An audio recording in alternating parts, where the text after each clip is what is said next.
Shalom, queridos, Deus abençoe a vida de vocês. Gálatas, capítulo 3, provavelmente um vídeo longo também. Vamos ler. Gálatas insensatos, quem os enfeitiçou? Jesus Cristo não lhes foi explicado tão claramente como se tivesse visto com os próprios olhos a morte dele na cruz, né? Então Paulo começa aí chamando Gálatas, os Gálatas de estúpidos. Essa é a palavra mesmo, estúpidos, né? Aqui parece Paulo, né? Poxa, Paulo um homem bruto, né? Um homem agressivo, né? Ele está expressando toda a sua exasperação, né? E ele eleva esse tom dessa exortação dele justamente para trazer o ridículo e a vergonha mesmo, tá? Só que ele faz isso no contexto do mais profundo amor, tá? Isso aí é fato, até pelo fato dele estar chamando eles de irmão, né? Ele chama, expressa de irmão. A palavra irmão traz essa questão de afeto, né? Principalmente quando era utilizada entre os crentes da antiguidade, tá? E ele usa nada mais nada menos do que 9 vezes a palavra irmão aí na carta de Gálatas, né? Aí, quem foi que os enfeitiçou? A resposta é óbvia: os judaizantes, né? Aqueles que nós já estávamos conversando lá no capítulo 2. Os homens que queriam transformar os gentios em judeus, principalmente pela circuncisão, né?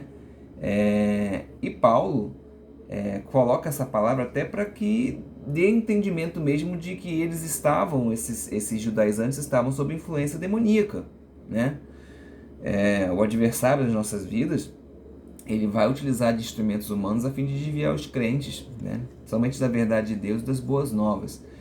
Então, isso é mais natural do que se pensa, tá? E ele bota, né? Diante de seus olhos, Yeshua, o Messias, foi claramente apresentado por mim, por Paulo, né? E foi apresentado como? Como um criminoso de morte. Ou seja, alguém que foi crucificado em uma cruz, né? E deixa bem claro, essa pessoa foi crucificada na cruz no teu lugar, no meu lugar, né? De fato, esse um dos pilares, né? Uma das partes centrais aí da semente da fé, né? Da questão da vida que nasce de novo, né? Do novo nascimento. Amém? Vamos seguindo. Deixe-me perguntar apenas uma coisa. Vocês receberam o Espírito Santo porque obedeceram à lei ou porque creram na mensagem que ouviram, né? Então Paulo, ele usa um termo judaico aqui, né? Ele faz uma pergunta para fazer várias logo depois, né? Vocês precisaram seguir alguma coisa para poder receber o Espírito Santo? Então vocês, né, como é o tema central da carta, nós vimos isso no capítulo 2, vocês precisam de aceitação, de seguir normas e regras para ter aceitação de Deus, né? Enfatizo logo aqui porque talvez você esteja vendo esse vídeo avulsamente, e nós mostramos no capítulo 1 e no capítulo 2 que o que Paulo está falando aqui não é contra a lei toda. Ele não está aqui fazendo uma defesa contrária à lei. Ele está fazendo aqui uma defesa contrária à judaização, ao legalismo, né? As pessoas que acharem que se seguirem normas e regras serão aceitas por Deus. E aí nós explicamos sobre o comportamento, sobre a justiça comportamental e a justiça forense, né? Para que a justiça forense é a justiça de Deus. Só tem perdão se um inocente morrer. E esse inocente é Jesus. Se você não aceita e não tem fidelidade por Jesus, então sinto muito. Você não alcançará essa justiça.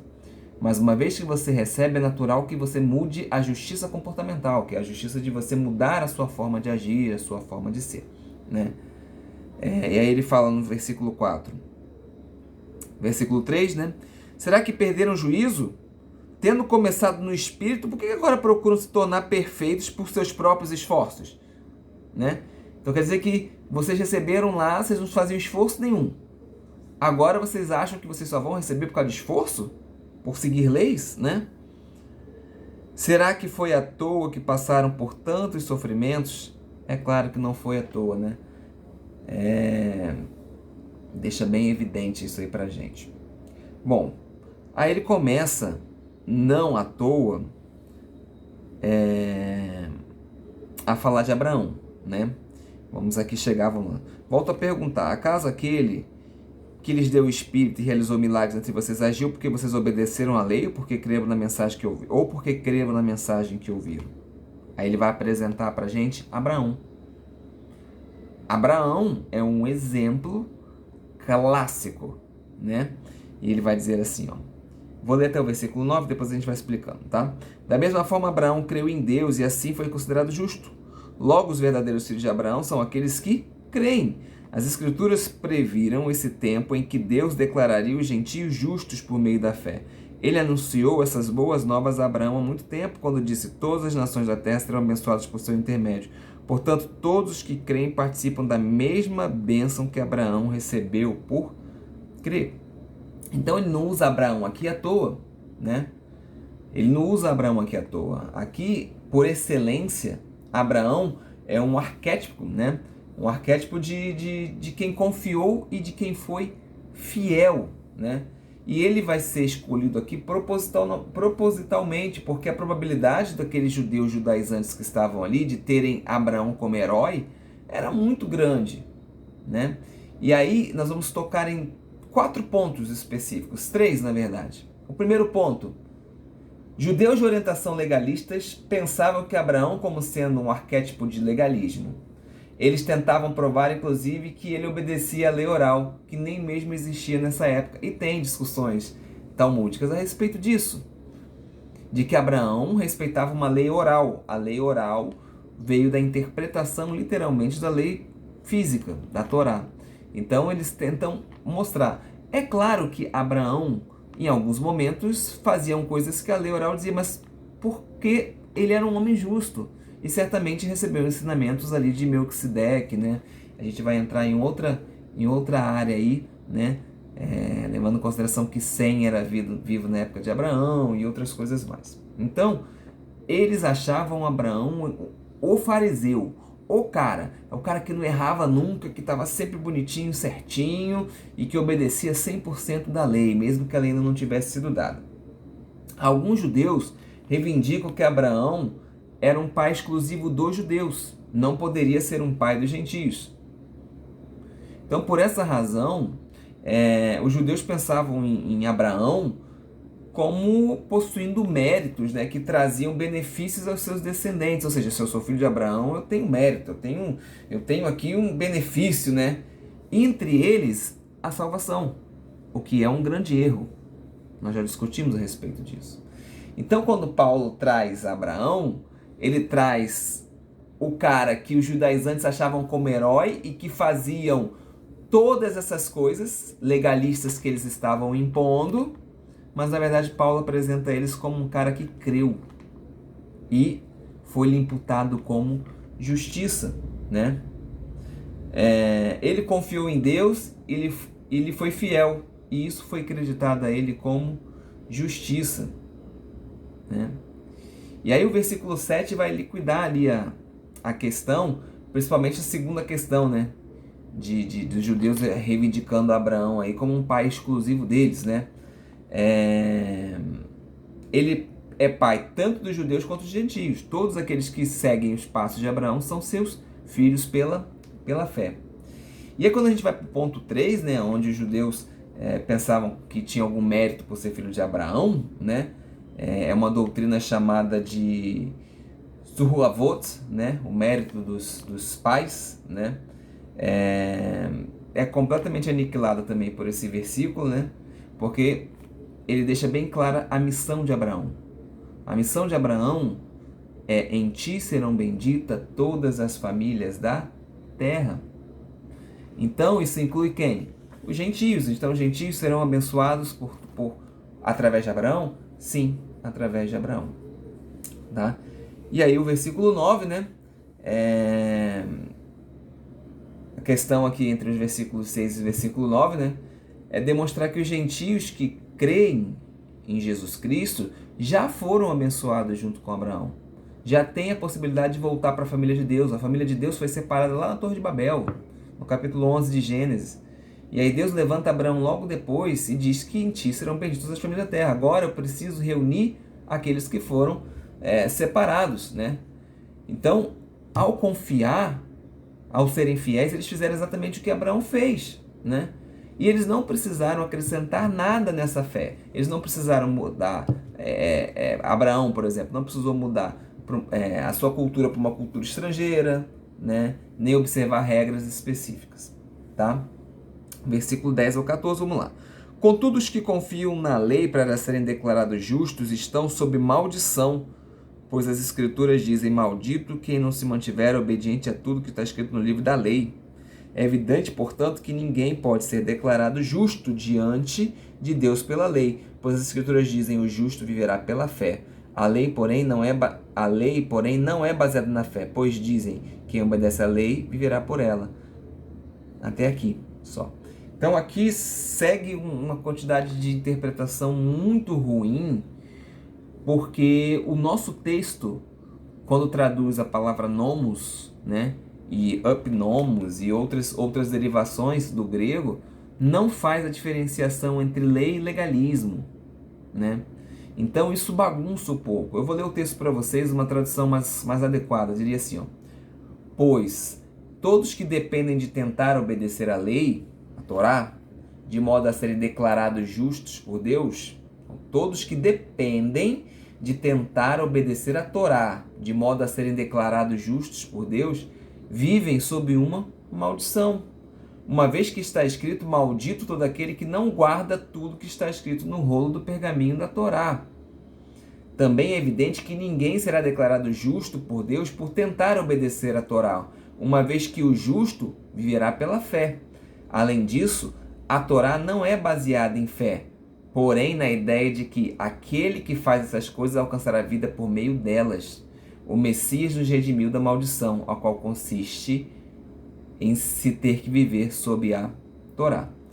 Quando eu pego esse texto e interpreto de forma legalista, vamos ao primeiro ponto. De acordo com o texto que eu li aqui nesta versão, depois vemos sobre essa versão que eu li aqui.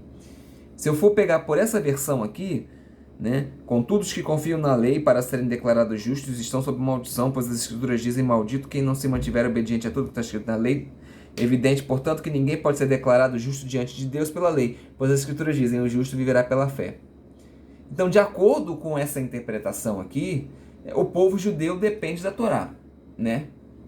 Mas ninguém é capaz de fazer tudo o que está escrito na Torá. Ou seja, o povo judeu está numa maldição divina eterna. Isso é completamente antissemita. Completamente. Um segundo argumento, lendo aqui, um argumento antissemita, né? O versículo 11, que diz aqui, ó: é evidente, portanto, que ninguém pode ser declarado justo diante de Deus pela lei, né? Então, ao tentar se obedecer à Torá, os judeus estão condenados à impossibilidade de serem considerados justos por Deus. Eles não vão poder ser considerados justos por Deus. O terceiro, de acordo com ainda com o versículo 11, também o versículo 12, a própria lei é imperfeita, porque ela não é baseada na fé. Porém, no legalismo, em se fazer as coisas conforme provado, em citar-se dos próprios versículos da Torá, né, de que os judeus obedecem a uma Torá defeituosa, então os próprios judeus também vão ser defeituosos. E o Deus que escreveu a Torá também é defeituoso.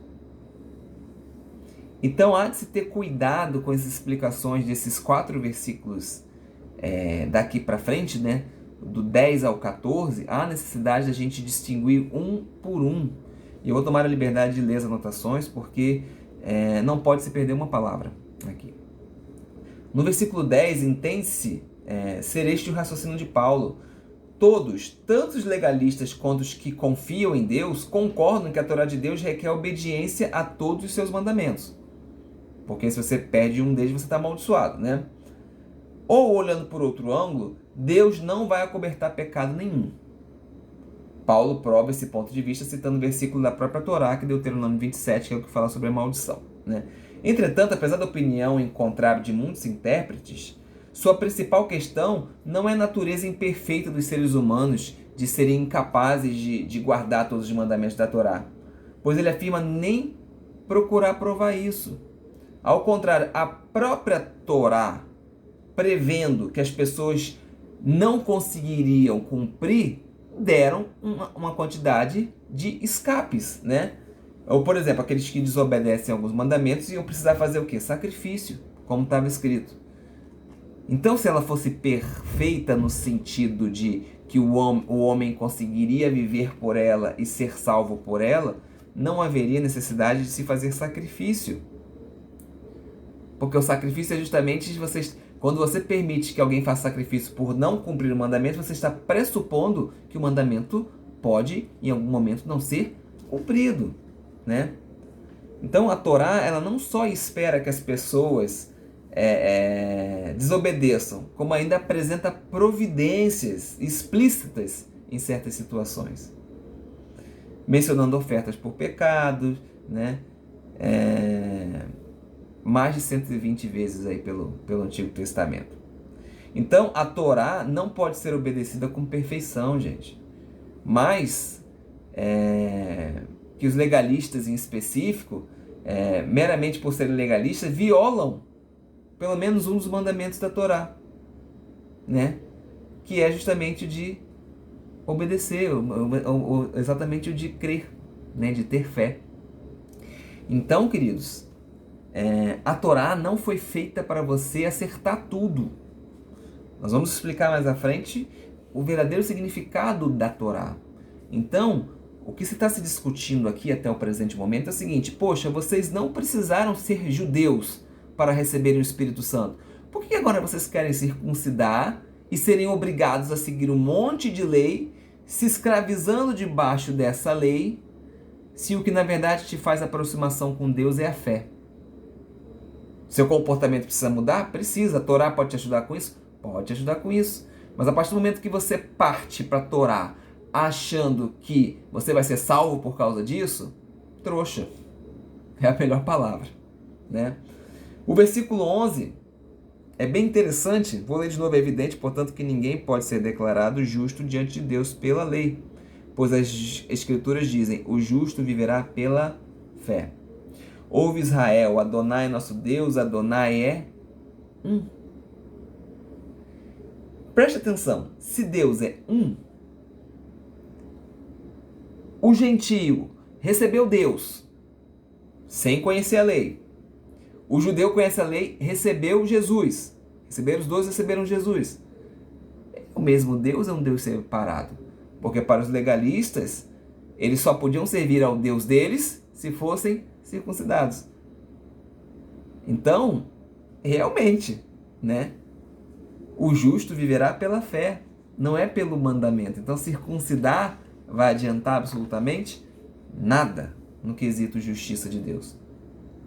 Então, ele deixa explícito aqui no versículo 12 para a gente que o legalismo é exatamente o oposto da fé, né? A prova de que o legalismo utiliza uma hermenêutica errada, né, é em vez de deixar a Torá falar por si só, nos guiar, né, o nosso comportamento, etc e tal, o legalismo ele vai pegar um versículo, ele vai retirar esse versículo do contexto, ele vai pegar esse versículo e vai colocar em cima de toda a Torá, de modo que aquele versículo vai substituir toda a Torá, ou então vai colocar toda a Torá no mesmo jugo que aquele versículo, né? E vai utilizar-se da autoridade divina para isso, né? Não, olha, é dessa forma. Como eu falei no capítulo passado, né? Não cozinharás o cabritinho no leite da sua mãe. Não posso misturar leite com carne. Por quê, amigo? Quem é teu pai na fé? É Abraão. Engraçado, Abraão, quando recebeu os anjos, ofereceu coalhada, leite podre, né? E carne.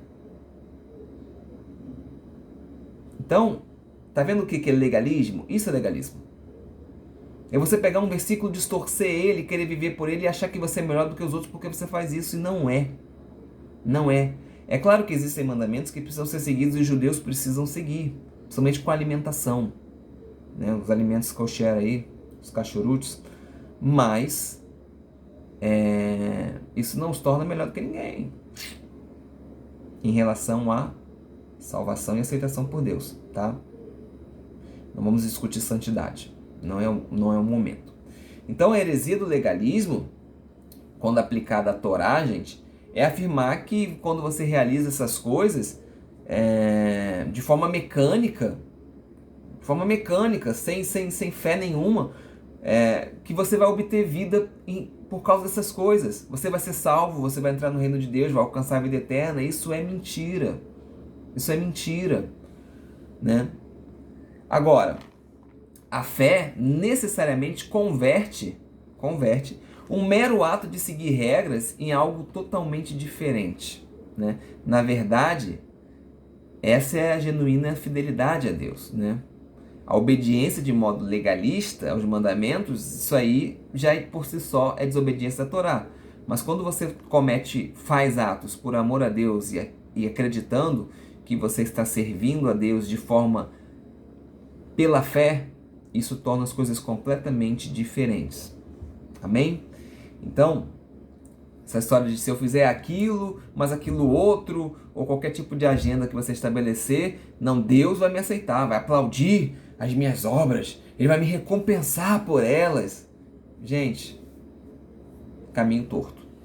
Caminho torto. Seguindo, mas Cristo nos resgatou da maldição pronunciada pela lei, tomando sobre si a maldição por nossas ofensas.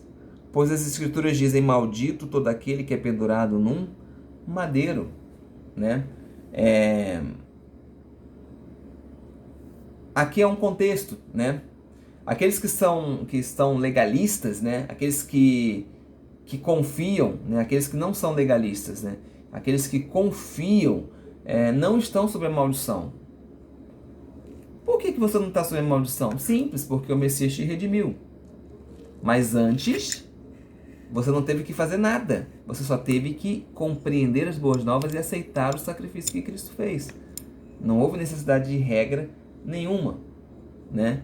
Então, quando nós confiamos nele, a maldição que é pronunciada na Torá, lá em Deuteronômio 27, ele se torna amaldiçoado em nosso lugar, né? Em nosso favor. Ele faz isso pela sua própria escolha. Jesus faz isso pela sua própria escolha. Mas assim, o Messias pode ser amaldiçoado? É preciso você entender que as maldições que estão prescritas lá em Deuteronômio 28 são de sofrimento de caráter físico, são sofrimentos emocionais, mas não espirituais, tá? As maldições espirituais normalmente te afastam da presença de Deus. As físicas e emocionais não necessariamente. Amém? Então vamos seguindo aqui. Só passar aqui minhas anotações logo. Muita coisa. Versículo 14. Por meio de Cristo Jesus, os gentios foram abençoados com a mesma bênção de Abraão, para que recebessem pela fé o Espírito prometido, né? Então o Messias precisava vir sob a maldição. Isso fica bem evidente, né? Porque assim ele ia pagar totalmente a pena dos pecados requerida pela justiça divina, tá? E por que ele fez isso? Ele fez isso porque os gentios pudessem receber a bênção anunciada para Abraão. Foi prometido lá em Gênesis, né? Então, queridos, o que Paulo nos revela aí é que mediante estar unido com Cristo, mediante estar unido com o Senhor, você recebe aquilo que foi prometido lá para Abraão e os judeus também. A mesma bênção.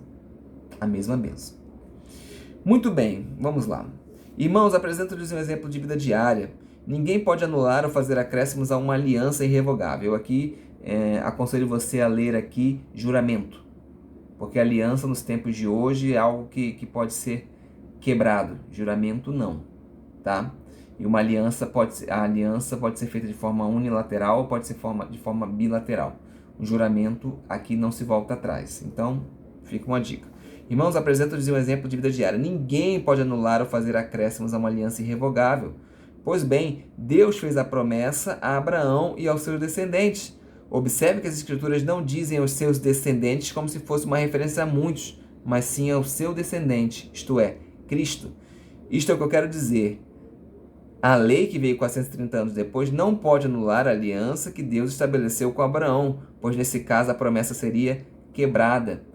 Então, se Deus deu para Abraão, em ti serão benditas todas as famílias da terra, e a lei foi dada depois, por que, Gálatas, você quer ir lá para a lei e deixar de lado a aliança que foi dada primeiro?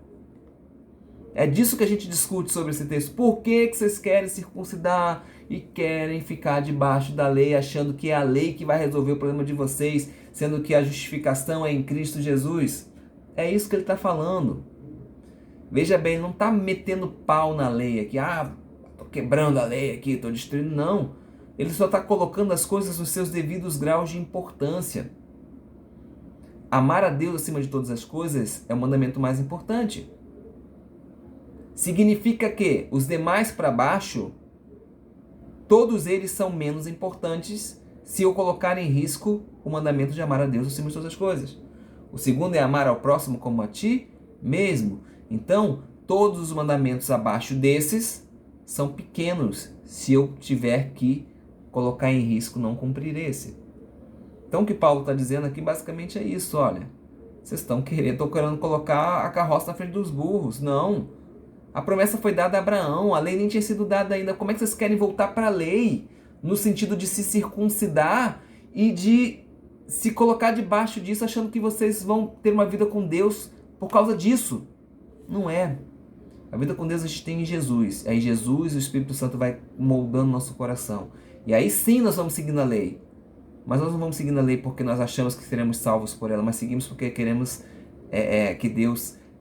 a servir a Deus. E a gente serve a Deus fazendo aquilo que Ele se agrada. E a lei mostra aquilo que Ele se agrada e aquilo que Ele não se agrada.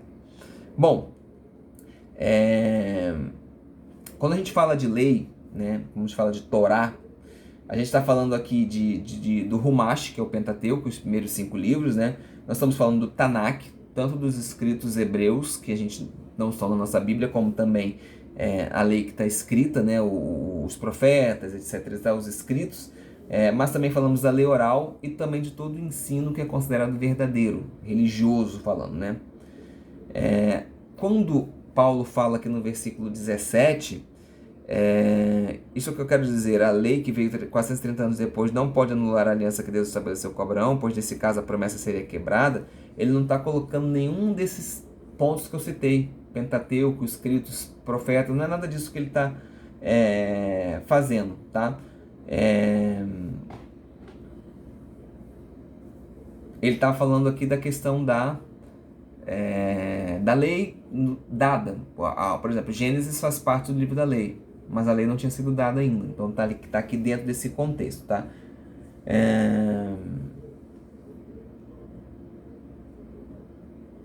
Paulo, na realidade, está fazendo uma distinção entre o elemento característico da Torá que foi recebido no Monte Sinai, lá com Moisés, né? Dos elementos pré-existentes, que é, no caso, aquilo que foi dado para Abraão. Mesmo que a parte legal da Torá, mesmo que você abrisse lá os mandamentos da Torá e dissesse que você deveria ter uma obediência legalista, excluindo a fé, ela jamais poderia anular o juramento que Deus tinha feito como promessa para Abraão, tá? Isso aí é fácil da gente compreender, tá?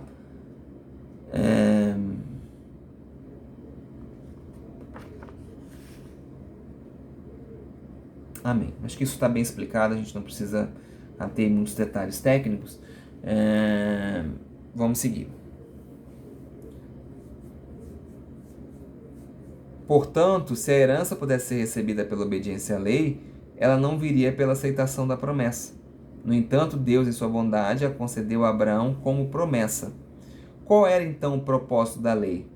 Ela foi acrescentada à promessa para mostrar às pessoas seu pecado. Então a lei foi acrescentada à promessa, né? Então por que existe, né? Por que ela foi adicionada ali, né? Simples, é muito simples de entender isso, gente. Quando a gente tira os óculos da religiosidade, fica fácil da gente compreender algumas coisas, né?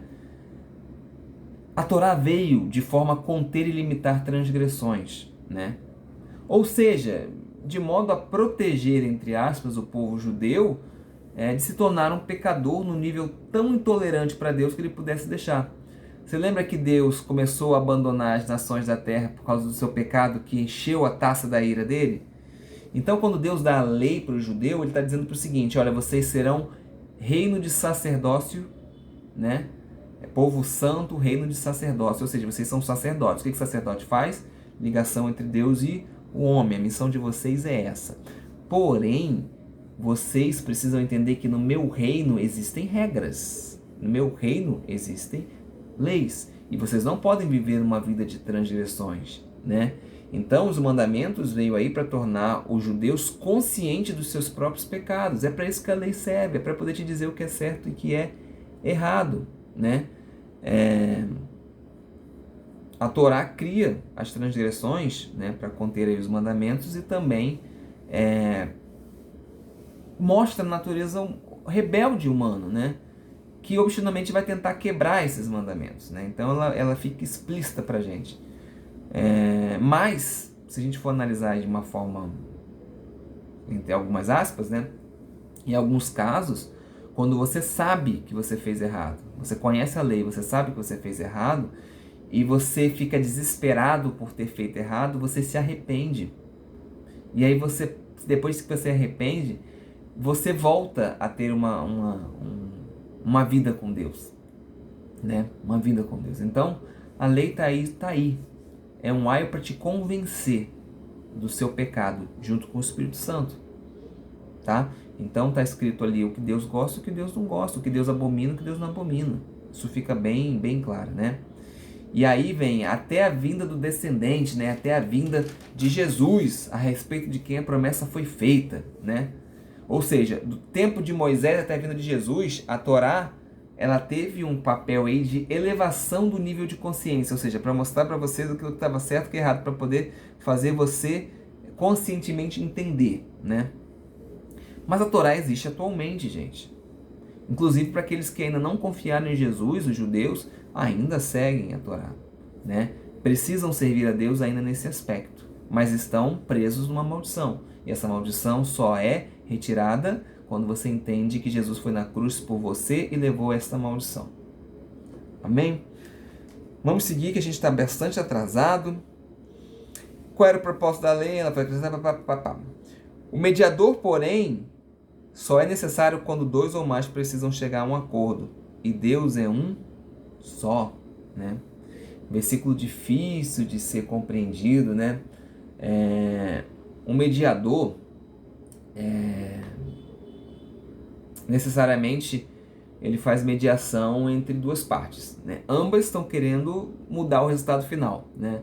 Eu quero comprar sorvete de creme, a Michelle quer comprar sorvete de chocolate, né? E Bernardo está no meio tentando intermediar, de repente tentando trazer um napolitano. Mas eu quero que tenha o creme e ela quer que tenha o chocolate. O mediador está no meio tentando resolver, né?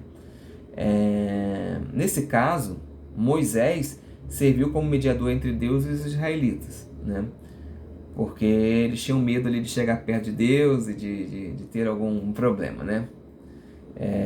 Mas eles esperavam que Moisés também ele pudesse de alguma forma dar uma mãozinha na formação da lei, né? Na formação da Torá.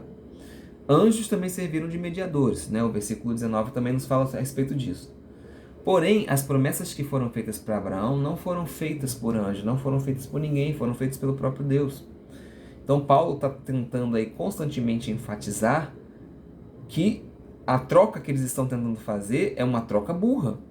Porque vocês estão deixando de lado a promessa que foi dada pelo próprio Deus a Abraão e tentando se prender à lei, no sentido de querer ser salvo por ela, no sentido de achar que é povo de Deus porque você segue ela, que foi dada a Moisés e de Moisés para o povo. Então Moisés ficou no meio do caminho fazendo aí a intermediação, né?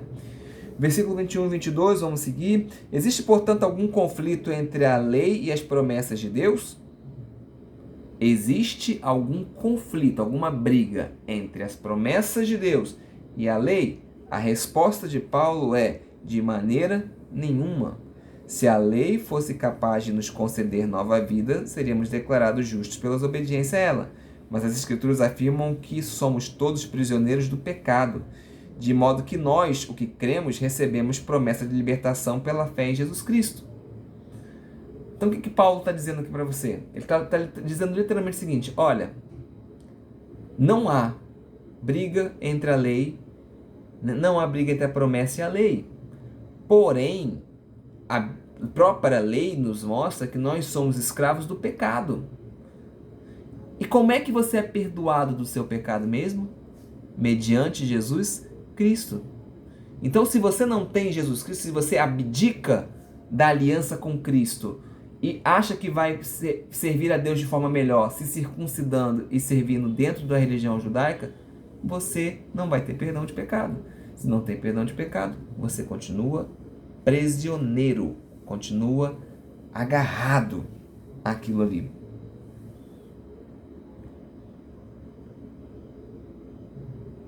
Continua prisioneiro do pecado.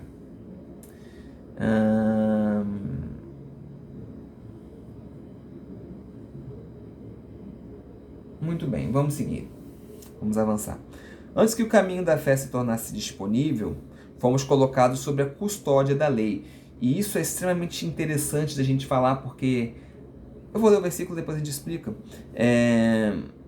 Antes do caminho da fé se tornasse disponível, fomos colocados sob a custódia da lei e mantidos sob a sua guarda até que essa fé fosse revelada. Então a palavra que está aí em grego, está anotada aqui,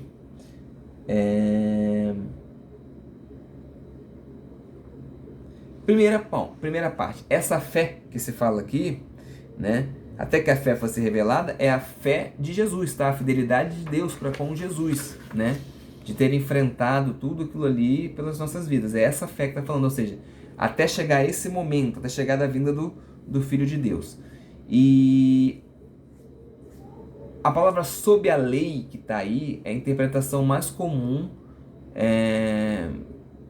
que as pessoas usam nesse versículo. Porém, Paulo usa diferente, tá?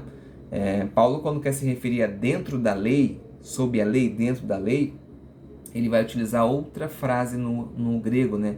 Enomo, enquanto aqui em cima está uponomo. São dois termos diferentes, tá?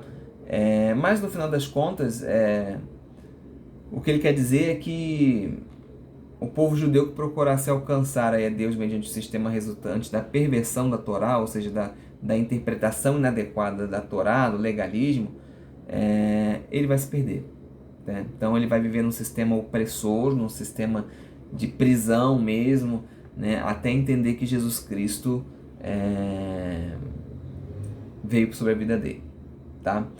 E aí a palavra que eu queria usar aqui no versículo 24, né? A lei foi o nosso guardião até a vinda de Cristo, ela nos protegeu até que por meio da fé pudéssemos ser declarados justos, né? A palavra daí é paidagogos, da onde vem a palavra pedagogia em português, tá? Esse custódia aí do versículo 23, aqui no versículo 24, é literalmente guia de menino, o significado da palavra. Então na Grécia Antiga, quem fazia esse sentido, esse paidagogos, era um escravo que conduzia o menino para a escola, né, e depois de volta para casa. Essa é a função. E nada mais é do que essa função da Torá, gente. A função da Torá nada mais é do que isso. A palavra Torá significa acertar o alvo, enquanto a palavra ratá, que é pecado, significa errar o alvo. Então, a Torá é um escravo que ensina o caminho do menino para ir para casa. Porém, né, de uma forma severa, de uma forma opressora. E agora, quando chega Cristo, nós não precisamos mais disso. Nós não precisamos mais ficar agarrados naquilo, vivendo por aquilo, achando que aquilo irá nos salvar. Porque não salva. Então esse paidagogos era um disciplinador severo, contratado para realizar um serviço, com o menino tendo que lhe obedecer. Desse modo, a Torá, quando ela é deturpada, em forma de legalismo, né, cumpriu o papel de disciplinar com severidade. E essa severidade, de vez em quando, ajudava, porque mantia, às vezes, o homem longe do pecado. Eu já falei isso algumas vezes, eu vou acelerar para a gente terminar, porque a gente já está com 40 minutos de vídeo. Deus fala para Adão, não pode comer do fruto. Mas quando a serpente pergunta a Eva fala assim, não pode tocar nem comer. Quem falou que não podia tocar? E a gente brinca que Adão provavelmente colocou uma cerca no mandamento. O mandamento era aqui, ó, não pode comer. Mas se eu disser que não pode tocar, a pessoa não toca. Se a pessoa não toca, ela não consegue comer. Então, vamos acrescentar mais uma coisa aqui. Então, muitas das vezes, o judeu era, de certa forma, protegido de alguns pecados por causa da severidade da lei. Porém, fazia isso de forma inadequada. Pois todos vocês são filhos de Deus por meio da fé em Cristo Jesus. Ou seja, não precisa circuncidar para ser filho de Deus. Todos que foram unidos com Cristo no batismo se revestiram de Cristo. Esse é o sentido mesmo da palavra batismo, né? É você imergir de forma que absorva as qualidades, a substância na qual você foi imergido, né? Então, se você foi imergido em Cristo, você tem que começar a apresentar características de Cristo. Isso é essencial. Não há mais judeu nem gentio, escravo nem livre, homem nem mulher, pois todos vocês são um em Cristo. Ou seja, não precisa circuncidar não, filhão. Precisa não, tá? E agora que pertencem a Cristo são verdadeiros filhos de Abraão, herdeiros dele segundo a promessa de Deus. Então agora vocês, com o Messias, vocês são semente de Abraão. Vocês, por terem o mesmo tipo de fidelidade de Abraão, né, mesmo tipo de fé, vocês comprovam que são descendentes dele de forma espiritual.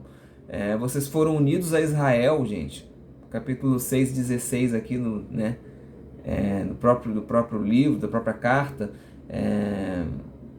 Então, nós não somos herdeiros em segundo plano, não, menores do que os judeus, não. Nós somos igualmente. Mas eu espero que você tenha compreendido que Paulo aqui não está falando de toda a lei, gente. Paulo aqui não está batendo em toda a lei. Ele só está botando as coisas nos seus devidos lugares. Então, entendam que quando o pastor de vocês fala para vocês que vocês precisam conhecer a lei, para que vocês saibam aquilo que é certo e que é errado, e que o Espírito Santo os convença para que você evite de fazer coisas que são consideradas erradas, a ideia não é que você viva pela lei. A ideia é que você entenda que existe um Deus que enviou o Filho dele por você e morreu por você e adotou toda a maldição que seria para você em cima dele, para que você pudesse ser livre. E hoje você é livre para viver com Deus. Viva com Deus em santidade. Viva com Deus em justiça. Já que a justiça forense Jesus te deu naquela cruz, haja com justiça comportamental. Comece a aprender aquilo que é certo e que é errado, e o Espírito Santo, se você tiver essa disposição, ele vai te dar meios de você começar a seguir a lei, não porque você é obrigado, mas porque você ama Deus e quer fazer aquilo que é certo. Deus te abençoe. Shalom.